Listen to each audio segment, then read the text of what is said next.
जय हिंद दोस्तों, आप लोग देख रहे हैं भोजपुरी सपोर्ट न्यूज। और अभी की बड़ी खबर, कल्लू सिंह के भोजपुरी मूवी का ट्रेलर विजेता आ गया है यूट्यूब चैनल पर। कृपया आप लोग जाके ज़्यादा ट्रेलर को देखें और प्यार दे, दुलार दे। एकदम तबाही ट्रेलर बा, एकदम तबाही ट्रेलर, गर्दा गर्दा मचा रखा भाई यूट्यूब।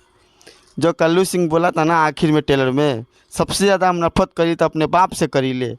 ये डायलॉग सुन के ना पिक्चर तो एकदम ऐसा लगता है आगे का होगा, आगे का होगा। ये पिक्चर देखना पड़ेगा भाई लोग, एकदम गर्दा गर्दा ये ट्रेलर है। खेल के ऊपर आधारित है ये मूवी, एकदम फुल फैमिली के साथ जाके देखा था।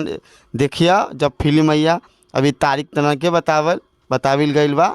अभी खाली बस ट्रेलर आयल बा, ट्रेलर भी एकदम, गाना भी, ट्रेलर भी सब एकदम फाड़ू बा, फाड़ू एकदम धमाका बा। ठीक ना, जाके एकदम ज़्यादा यूट्यूब पे जाई, भोजपुरी वर्ल्ड चैनल पे आयल बा, गर्दा मचाई भाई लोग।